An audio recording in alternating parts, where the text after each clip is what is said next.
Bonjour à tous, bienvenue à l'atelier Énéagramme. Qu'est-ce que l'on peut reprocher à la structure 7 quand celle-ci est en souffrance, bien évidemment? Parce qu'un profil qui est, on va dire, libéré de sa peur fondamentale, ou en tout cas qui la vit de manière très légère, eh bien, va être agréable à vivre. Voilà, donc l'énéagramme est un outil de compassion, un outil de compréhension, déjà compréhension de ses propres mécanismes, et puis me permet aussi de rentrer en lien avec la différence et de comprendre que l'autre, eh bien, si des fois il me touche dans ses comportements, eh bien, c'est malgré lui. Parce que l'énéagramme, effectivement, qui est un système d'étude de la personnalité, qui est très ancien, va définir donc 9 grandes manières dont le mental est structuré, et donc 9 peurs fondamentales. Et donc nous avons tous une peur fondamentale qui est, par définition, motivationnelle. On est toujours motivé à l'idée de ne jamais rencontrer ce qui nous fait réellement peur. Donc ça sera une petite causerie autour du 7 aujourd'hui. Et si vous voulez aller plus en profondeur sur cette structure ou une autre structure, eh bien vous allez trouver dans les playlists, je pense, de quoi vous amuser. Alors c'est déjà un mot-clé, l'amusement finalement, et l'idée de la joie. C'est-à-dire le 7, si on le définit très simplement, on pourrait dire que c'est un être qui oriente sa vie sur le fait de vivre des moments agréables, plaisants, des expériences stimulantes, nouvelles, de pouvoir profiter de tout. Et donc effectivement, l'énéagramme, on le dit, mais c'est presque une absurdité de le dire, ne s'attache pas au comportement, mais aux motivations. Parce qu'effectivement, nos peurs sont motivationnelles. Alors, effectivement, vous avez autant de comportements différents que de structures 7. Voilà, et on n'est pas un numéro. Et si vous ouvrez à l'énéagramme, gardez à l'esprit qu'un profil est indissociable de son intégration et de sa désintégration. Et de ses ailes également. Donc la désintégration du profil 7 se fait en point 1. Il prend les défauts du 1. On va voir ça tout à l'heure. Revenons sur la base. La base, la peur fondamentale. Mais non, le 7 n'a peur de rien, c'est merveilleux, mais la vie est joyeuse, mais tout est formidable, mais mon enfance était extraordinaire. Blague à part, et vraiment parce qu'il n'y a pas de bon et de mauvais profil, c'est important de le dire, eh bien effectivement, il y a une peur fondamentale qui l'amène justement à vouloir profiter de la vie. Il a peur d'être privé, il a peur de souffrir, il a peur de manquer de ce qui est important pour lui. Il a peur de se retrouver piégé dans quelque chose finalement d'ennuyeux, de non stimulant, quelque chose qu'il n'aurait pas choisi. Et donc, comme il a peur de souffrir, et bien naturellement, la meilleure manière pour ne pas souffrir, et on peut souffrir qu'à travers son corps, eh bien, c'est de s'en couper. Et donc, le 7 va effectivement vouloir se couper de ce qu'il ressent, et pour ça, il va structurer sa vie autour de plaisirs extérieurs. Mais ces plaisirs extérieurs peuvent être très différents d'une personne à une autre. Erika peut être passionnée de baseball et de glace à la crème, mais elle peut être passionnée aussi d'alpinisme et de méditation vipassana. La seule chose finalement importante pour le 7, malheureusement, quand il est sous l'empreinte, sous le joug de sa peur fondamentale, c'est de ne pas se connecter à ce qu'il ressent.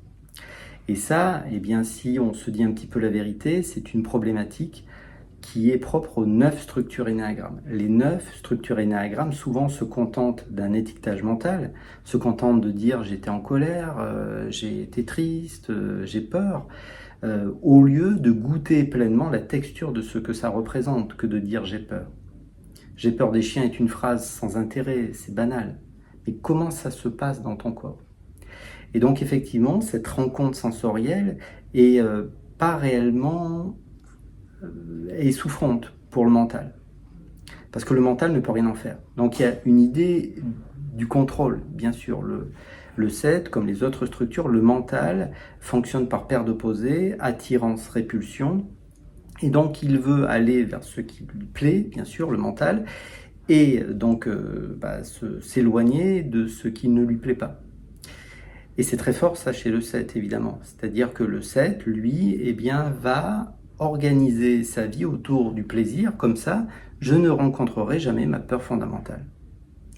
Et donc, qu'est-ce qu'on lui reproche? C'est que quand il est sous stress, le 7, il prend les défauts du 1. Le 1, c'est le perfectionniste. Le 1, on l'appelle, le 7, pardon, on l'appelle parfois l'épicurien, mais on l'appelle aussi le généraliste, parce qu'il reste un petit peu en surface des expériences, parce qu'il a peur, s'il fait un choix important, d'être privé, toujours pareil, peur de rencontrer sa peur fondamentale. Donc quand il va mal, le 7 va prendre les défauts du 1, il va structurer son plaisir. Et c'est marrant parce qu'il voulait justement ne pas souffrir d'enfermement, et il faut s'amuser, il faut se rendre la vie joyeuse. Alors le mécanisme premier du 7, c'est la rationalisation, c'est-à-dire il va avoir des comportements, et il va réussir à les justifier. Un comportement qui, il va se dire, est rempli de joie ou de jouissance plutôt, et en réalité, c'est pour ne pas rencontrer ce qui se passe en lui, pour ne pas rencontrer ses peurs. Donc Erika, effectivement, qui s'était promis de ne plus jamais faire cette chose-là avec son mari Benoît, eh bien c'est le week-end, et donc eh bien, ils le font une fois de plus. Mais c'est parce que c'était le week-end, avec cette sensation forte qu'il n'y en a jamais assez. Voilà. Et donc ça, si vous voulez, c'est un portrait à niveau moyen, voire en souffrance du 7. Parce qu'effectivement, l'énéagramme définit aussi un chemin d'intégration. À hauteur de ce qu'on s'est libéré de cette peur de manquer, cette peur d'être privé, la vie devient plus simple, et il va regoûter à ce qu'il recherchait, ce qu'il avait goûté dans l'enfance, l'émerveillement. Et donc, je ne sais pas si vous sentez le fossé qu'il y a entre structurer un plaisir, on va se faire un petit week-end au bord de la mer, et il faut que tout soit absolument parfait. Voilà, c'est les défauts du 1. Et en fait, il finit par s'enfermer. Il faut qu'on s'amuse, il faut que ça soit parfait, il faut que ce week-end au bord de la plage soit parfait, il faut que ça aille. Voilà, parce que c'est glorieux de ne pas montrer quand ça ne va pas. Donc, le 7 a tendance à mettre de côté, voire à vulgariser, voire un petit peu à abandonner, laisser pour compte tout ce qui ne va pas dans sa joie. Et donc vivre que des moments joyeux, et bien sûr pure folie, et c'est impossible.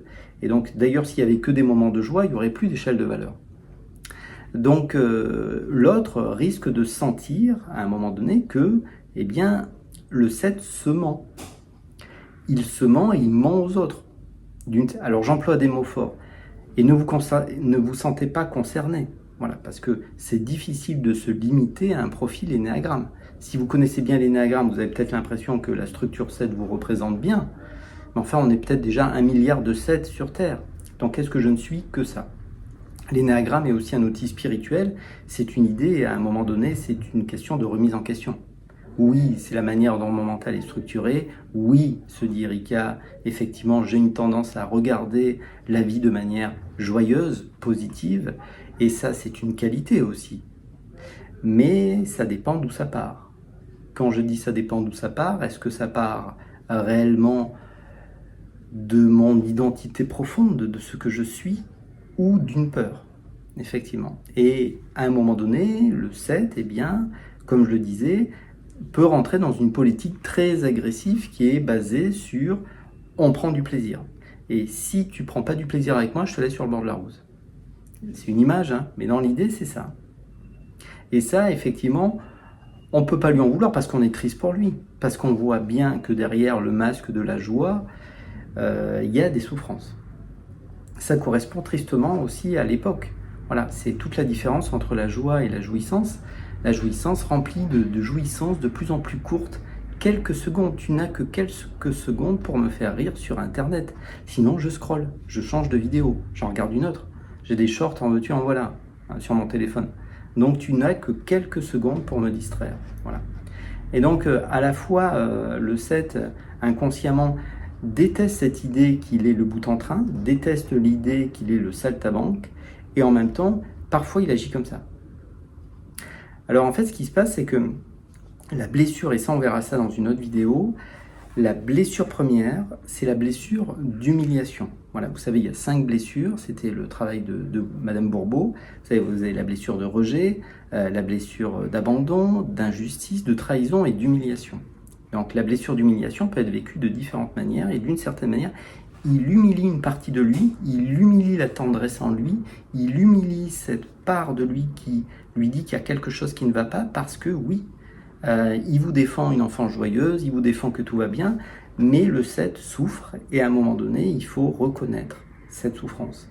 Et parfois, les événements souffrants du 7, et on ne le lui souhaite pas, on souhaite de la souffrance à personne, mais les événements souffrants du 7 lui permettent vraiment d'évoluer, d'avancer. Voilà.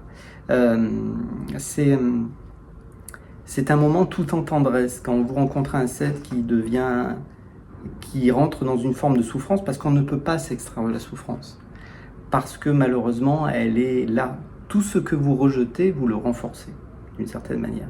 Si j'ai peur d'être privé, je risque malheureusement de vivre une sensation de privation. Si j'ai peur des chiens, je risque d'attirer ça. J'attire mes peurs, c'est presque une loi universelle. Parce qu'une peur, c'est une énergie. Et c'est pas New Age de le dire, c'est de la science de le dire. Donc tout ce que vous ne vous autorisez pas à vivre, tout ce que vous mettez sous le tapis, sous le joug de dire il faut profiter de la vie, eh bien risque à un moment donné de se remanifester à un moment donné. Et le 7 risque à un moment donné dans sa vie de vivre du manque, de la tristesse, de la privation, et puis de la souffrance naturellement, parce que la souffrance, malheureusement, elle fait partie de la vie, et on ne peut pas toujours la fuir. Voilà pourquoi on peut dire que le 7 est un profil qui est tourné, on va dire, vers l'extérieur, à l'extérieur, dans l'idée, bien sûr, de ne jamais rencontrer ce qui ne va pas en lui. Voilà. Donc je reste en surface, et donc quand il s'intègre, le 7 prend les qualités du point 5. Le 5, c'est le penseur, on l'appelle parfois le scientifique, c'est celui qui va justement approfondir des connaissances. Et le 7, c'est son chemin d'intégration, va à un moment donné se pencher sur un domaine en particulier et l'approfondir réellement. Et prendre du plaisir à approfondir ses connaissances ou approfondir quelque chose en particulier. Ça peut être son travail, une relation. Et à ce moment-là, effectivement, curieusement, il se rendra compte que c'est beaucoup moins enfermant que ce qu'il pensait. Voilà. J'ai plus besoin de rester en surface des expériences. Mais quand le 7 est en surface des expériences, l'autre, surtout si vous l'aimez le 7, l'autre va le voir. L'autre va sentir ça. L'autre va sentir qu'il y a effectivement une forme de déni. Voilà, c'est son élan 8. Donc, mécanisme premier du 7, rationalisation, c'est-à-dire j'ai des comportements que j'arrive à justifier et qui viennent gommer cette fameuse souffrance, enfin, la gommer de manière très temporaire. Voilà. C'est toute la différence entre la jouissance et la joie. La joie de vivre, tout simplement, la joie d'être maintenant, et la jouissance très éphémère d'un petit verre d'alcool, d'une sortie de plus, d'un squash avec les amis. Je dis pas que ça passe à place, c'est très bien. Mais encore une fois, je le répète une deuxième fois, d'où ça part? Voilà. Est-ce que ça part d'une crainte d'être enfermé, et ce qui fait que je ne tiens pas en place? C'est quelque chose qu'on reproche aussi au 7, c'est qu'il a du mal à tenir en place, parce que il a peur de souffrir du moment présent. Donc il n'est jamais tout à fait là où il est, c'est un vrai travail pour lui. Voilà, son mental est vraiment structuré sur le futur. Donc là, quand il est avec vous, ou quand il est censé profiter du moment qu'il a planifié et organisé, il est déjà en train de penser à qu'est-ce qu'on fera tout à l'heure. On prend un exemple absurde, on aurait pu en prendre un autre. Donc, effectivement, Erika va au bord de la plage, elle prend cette chambre d'hôtel, tout va bien. Et puis, elle se dit, écoute, il faut que j'emmène maintenant mon mari sur une plage que je connais, etc. Et effectivement, elle n'est pas tout à fait là. Elle devrait profiter de la chambre d'hôtel. Et quand elle arrive dans la chambre d'hôtel, au lieu de se poser, elle est déjà en train de penser à la plage. Elle est pas là. Le 7 n'est pas ici, il n'est pas maintenant. Et donc, forcément, on peut dire qu'au niveau relationnel, c'est compliqué. Tant que c'est léger, tant que c'est des moments de plaisir simple, le 7, c'est le meilleur des profils. Mais quand vous rentrez dans son intimité, vous voyez bien qu'il y a quand même deux facettes. Celle que je montre aux yeux du monde, et puis ce qui se passe en arrière-plan. On pourrait finir aussi donc sur sa désintégration. En point 1, le mécanisme premier de défense du 1, c'est la formation réactionnelle. Donc la formation réactionnelle, c'est que vous faites l'inverse, où vous exprimez intimement l'inverse de ce qui est attendu. Donc, sous stress, quand tout le monde est triste, le 7 a du mal à montrer qu'il est triste. Il a du mal, en fait, à avouer, à s'avouer, c'est un moment pour lui, qu'effectivement, la vie est souffrance. Elle est aussi souffrance. Et que si je ne vais pas voir cette souffrance, je la renforce d'une certaine manière. Et la souffrance, souvent, n'est que mentale. C'est-à-dire que quand vous n'êtes plus dans la résistance à ce qui est, eh bien, vous vous rendez compte que qu'est-ce qui se passe, en fait? Qu'est-ce qui se passe? Vous passez un moment avec des gens qui vous ennuient. Admettons que vous êtes 7. C'est bon, vous n'allez pas y passer. Hein. Qu'est-ce que ça vous fait? Vous avez une petite boule dans le ventre? Vous avez une forme d'agacement mental? Mais vous allez survivre. Hein. Mais voilà, il se veut rationnel, donc les émotions, bien sûr, c'est totalement balayé. Attention, hein, je ne parle pas de l'étiquetage mental. Je parle bien de rencontrer la sensation émotionnelle. Ça, c'est balayé. Ça, c'est un vrai travail pour lui. Et ça ne se juge pas. C'est un vrai travail pour lui parce que cette rencontre sensorielle pourrait être représentée par le point 4. Voilà. C'est-à-dire l'émotionnel, l'image, qu'est-ce que je ressens, qu'est-ce que je suis également. Il n'y a pas de bon et de mauvais profil. Mais si vous regardez le profil énéagramme, et bien effectivement, le 7 s'intègre en point 5, de 5 il va prendre les qualités du point 8, ça sera plus une aile, et il va proposer quelque chose aux autres. Du point 8, il va passer au point 2. Et du point 2, il va se connecter en lien avec l'autre finalement à ce qu'il ressent. Donc c'est très loin sur son chemin. Donc c'est pas simple. Et quand le 7 est en souffrance, bah, naturellement, il ne goûte pas ses émotions, comme les autres profils d'ailleurs. Voilà. Ici s'arrête donc cette toute petite causerie rappel voilà, sur la structure 7. Donc c'est pareil, vous pouvez prendre rendez-vous en ligne ou pas si vous voulez, parce que pour moi c'est important. L'énéagramme devrait être un droit de naissance. Voilà, connaître son profil, connaître que eh bien, j'ai du mal justement à reconnaître ce que je ressens, que j'ai du mal à l'idée d'être privé, que j'ai vécu un moment de souffrance dans l'enfance alors que tout allait bien, et ça je ne veux pas me l'avouer, mais j'ai quand même vécu quelque chose d'enfermant dans l'enfance. J'ai souffert à cause des décisions des autres, peut-être des décisions de mes parents, peut-être que j'ai déménagé, peut-être qu'il y a un comportement d'un parent qui a créé de la souffrance chez ma maman ou chez mon papa ou qui m'a fait souffrir moi-même. Voilà ce que le 7 devrait avoir la tendresse d'aller regarder en lui. Mais c'est pas simple. Voilà, il est 7, il y a une aile en 8, il y a une aile en 6, donc je doute de toute manière de tout ce qui a été dit dans cette vidéo. De toute manière, j'ai pas besoin d'aller voir mes émotions, parce que ça marche pas, parce qu'on peut pas changer. Voilà, donc le 7 peut prendre une position un petit peu comme ça, autoritaire. La politique agressive de la joie, faut profiter quoi. Mais non, mais faut profiter. Qu'est-ce que tu fais là? Profite. Mais tu perds du temps à regarder des vidéos, profite. Voilà, ici il s'arrête cette petite causerie. Peut-être à bientôt. Au revoir.